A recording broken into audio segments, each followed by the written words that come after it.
Harp on Sports, The Bar, podcast, media, audio, or radio network. Come follow, share, like, subscribe at Harp on Sports on all of the platforms, Twitter, Instagram, Facebook, harponsports.com, Harp on Sports, the Facebook page. What do we have for you? A little Vax of Life as athletes across the board voicing their displeasure about being vaccinated, not being vaccinated. It should be a lot of fun. A little moving day as another major sports entity announces a plan for a new stadium. We're about ready to enter an era where a lot of movement's going to take place. New stadiums, franchises locating from city to city, relocating. So we're going to look at that as well. And also, player problems 101. We have an NBA player that's unhappy where he's playing right now, at least according to his family. He's unhappy. Haven't heard from him. And also, a retired NFL player came out and said he wanted to leave, but the team wouldn't let him.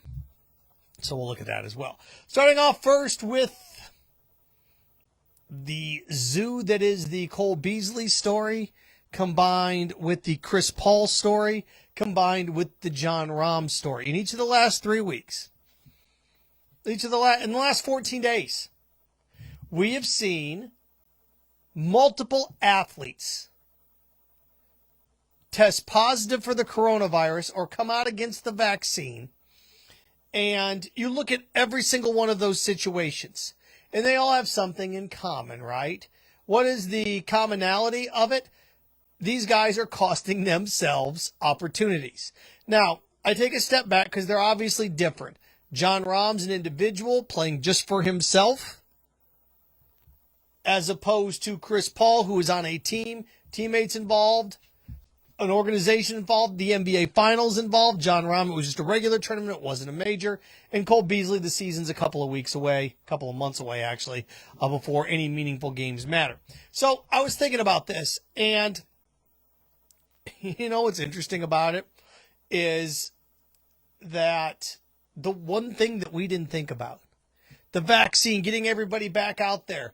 You know, can fans go to the game? All of those things. The one thing that was never thought about was, will the players take it? Will the players do it? And you're seeing major athletes across the board who aren't vaccinated. And I'm a stickler for this. You know this. I'm a proponent of this.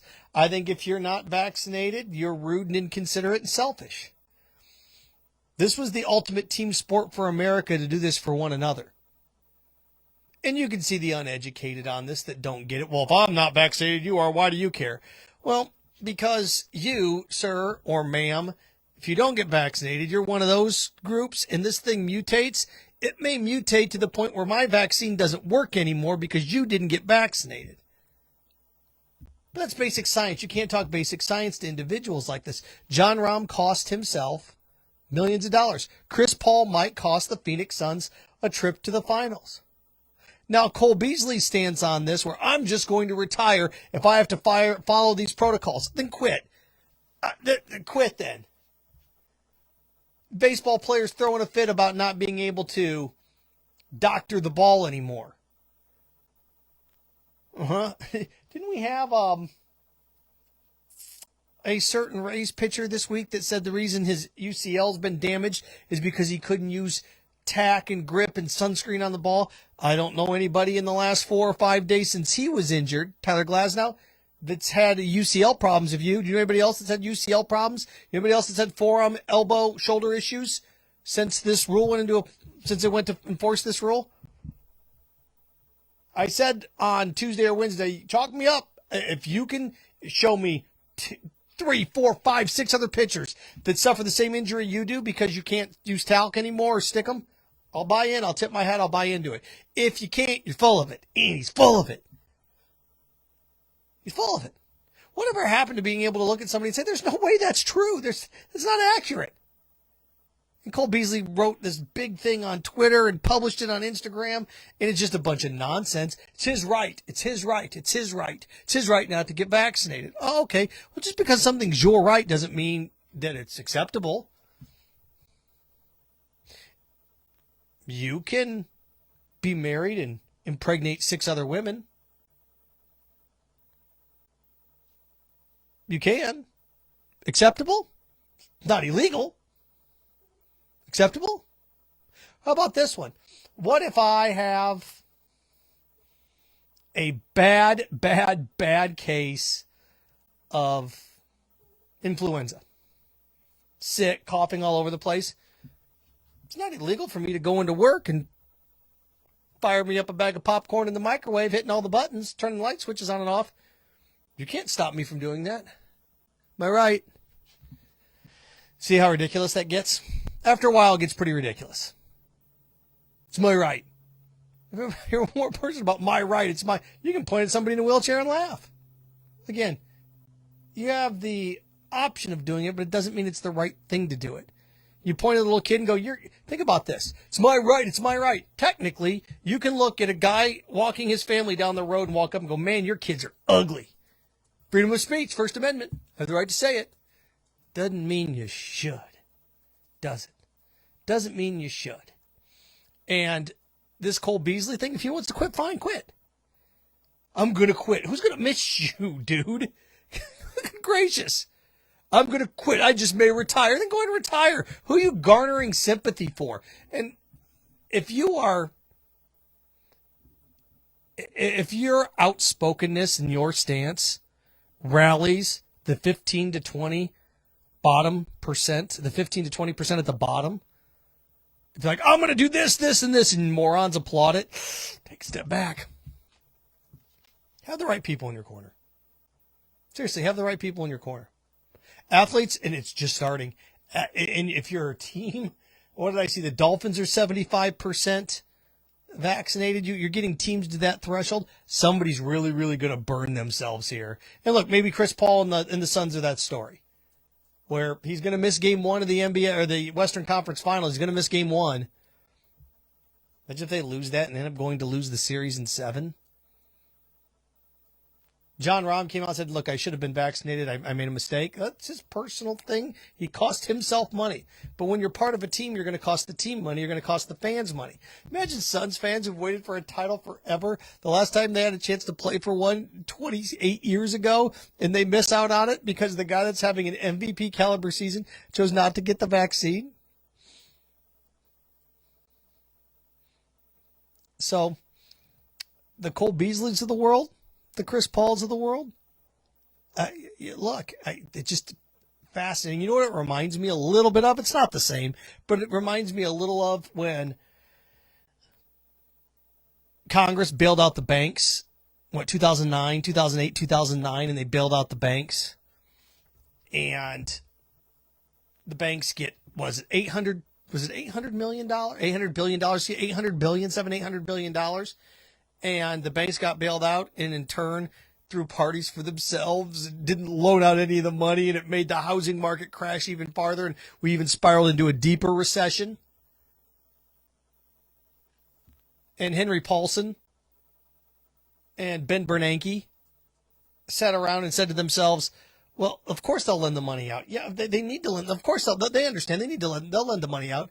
And they never did. Took all the money, put it in their pocket. Well, same case here. Here's the vaccine. Well, nobody expected. You've been locked up for a year. You expected, well, you know what? I think we're going to take it. Didn't expect this chunk of the populace to go, nope, not going to get it.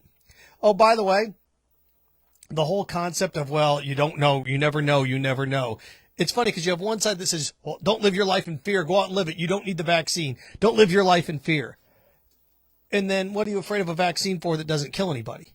Well, have you ever noticed any of those stories are just pictures? They're not linkable to any real news source. They're just pictures. They're memes. They're pictures. Or they come from not even a .com or a .gov or it's a .au, whatever the story is. Freedomfighter.au is who has the story. I circled back on this too.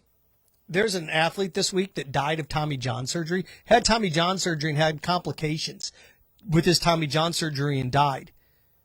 Come on. You're going to get, if your son or daughter, if you're an athlete and you need Tommy John surgery, don't do it. Don't do it.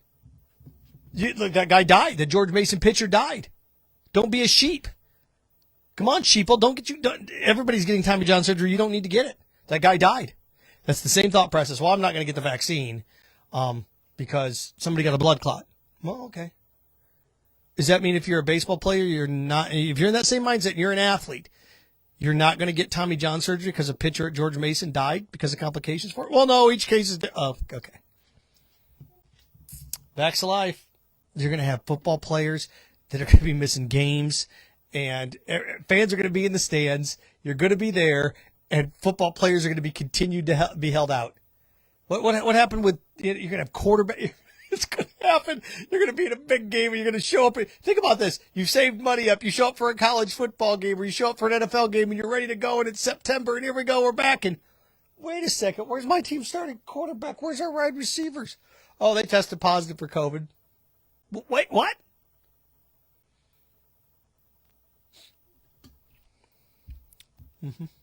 It's coming. From those type of player issues and athlete issues to player problems 101. Saw a story today where Calvin Johnson, former Lions wide receiver, Calvin Johnson came out and said that he wanted to play for a different team in the NFL and the Lions wouldn't let him. That's garbage.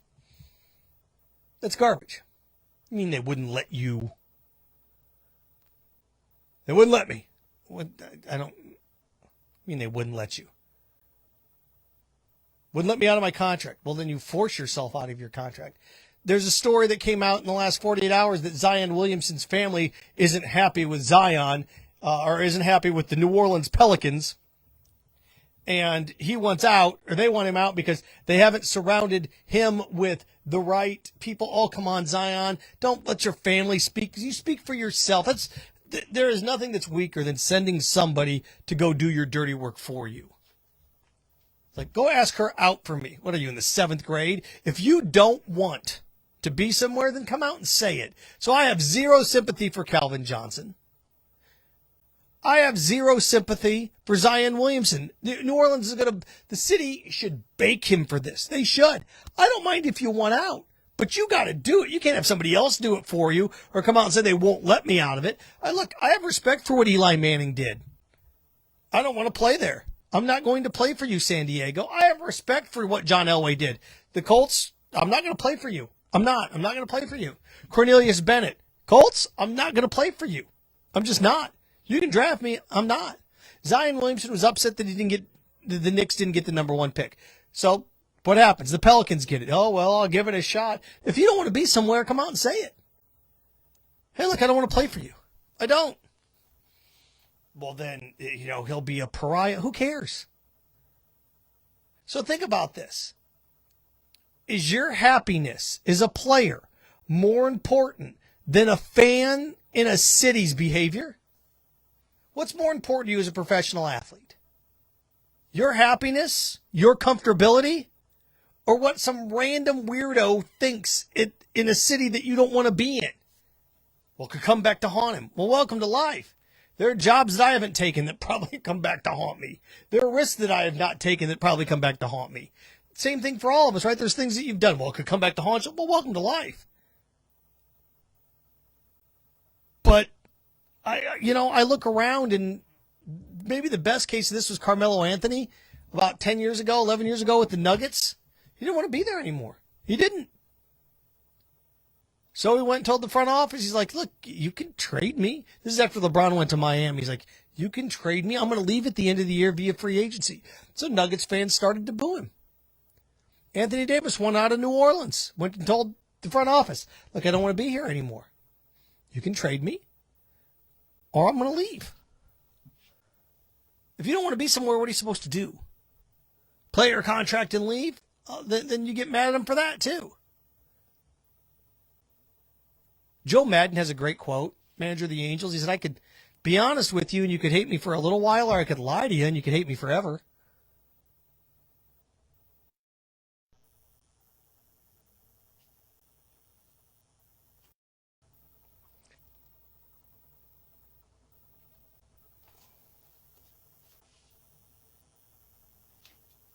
Little buzz there, I'm sorry. Video pause for a second. I'm 100% okay with any sort of structural setup where you're not happy and you don't want to be there anymore. I'm 100% okay with it. As an athlete, you don't want to be somewhere if you're not happy where you are and I would like to go somewhere else. Athletes have this right. They do. But Calvin Johnson, the Lions wouldn't let me out of it. All you had to do is go to the Lions and say, I want you to trade me. Well, we're not going to trade you. Well, then I'm going to go public with it. I don't want to be here anymore. I'm not happy with this organization. What, the people of Detroit won't like you? The problem is these guys want to be liked and leave on their own. It doesn't work that way. I want you to like me, but I'm going to break up with you. It doesn't work that way. You got to be willing to be the villain in a couple people's stories. You got to be willing to do that. You do. You just have to be willing to be the villain in a couple people's stories. And Calvin Johnson, Zion Williamson, Zion having his family speak out, that's just embarrassing. That's very childish. But Calvin Johnson, I'm not buying it for 1 second. And if it was, you didn't try very hard because you could have gotten out of that. You really, really could have. Wanted to wrap up with this too, a little moving day, because I saw this and this is interesting to me because the NFL you can tell the pandemic is over because now franchises want new stadiums in a variety of sports, right? This is how you know that this thing's about over, right? Because that Alex Rodriguez-led group wants to buy the Timberwolves and Alex Rodriguez wants to move them to Seattle so he can be Seattle's hero by coming back. The Sonics coming back. This last week, we had the story where the owner of the Oakland Athletics is in Las Vegas at the Canadiens Knights game. So, look, that's just a matter of time. If Las Vegas is interested in the Oakland A's, that's over. That's going to happen. That's going to happen. Welcome to Las Vegas, the Las Vegas Athletics coming up here in the span of the next 24 months. That's going to happen. That's going to happen. So you can tell that you're to the point now where money is flowing once again. Or at least, we're good. We can ask for things now. Okay, we're good. We can start asking for things now. So just this week alone, the Timberwolves thing's been a couple weeks, but the A's, Vegas, Chicago, the Bears coming out and kicking the can down the road about moving out to the racetrack, about 15 miles away from Soldier Field. Was that northwest? Northwest in the city, more west than northwest, but we're going to move the Bears away from Soldier Field. And the mayor of Chicago came out and said, they got more important things to worry about, like putting a winning team on the field. Now, look, they're just forcing the hand of this. This is all they're doing. They're just forcing the hand. Their lease runs through 2033. What are they doing? They're forcing the hand of the Bears to remodel Soldier Field. I don't know why they just don't tear that whole thing down and start over. Well, it's historically, you could tear that whole thing down and start over and have gigantic pillars and make it look like a coliseum. Come on. So that, and then the big one, the Buffalo Bills. This sends a shockwave into Jacksonville. It should. The Buffalo Bills coming out and saying, hey man, we want to build a new stadium. We're going to build a new stadium. It's our plan. State money's going to be involved. We want to be in it by 2025 at the latest. 2025 at the latest. Already halfway through 2021. So that's going to be voted on and put forth in the next 6 months. And they've even come out and said, look, if we can't get a deal done to stay in our current stadium, which is New Era Park, it was Orchard Park, who knows it's got a new name now, then we're going to play maybe at Penn State. So then at that point, the only team in the NFL that doesn't have at least a $400 million renovation or a new stadium in the last 25 years will be the Jacksonville Jaguars. If the Bills get this done, the Jacksonville Jaguars will be the only team in the NFL that doesn't have at least a $400 million renovation or a brand new stadium in the last quarter century. Oh, baby. Buckle up. The Jacksonville Jaguars will ask for a new stadium next year. Or a massive renovation to TIAA Bank Field. Once the Bills get this passed, if you're Shad Khan, come on. Why wouldn't you? Why wouldn't you ask for it? And all he needs here at this point is he needs Trevor Lawrence and Urban Meyer. That's why he spent so much money on finding the right coach, because he knows he's got to do it to get a new stadium, to get all these things done. He does.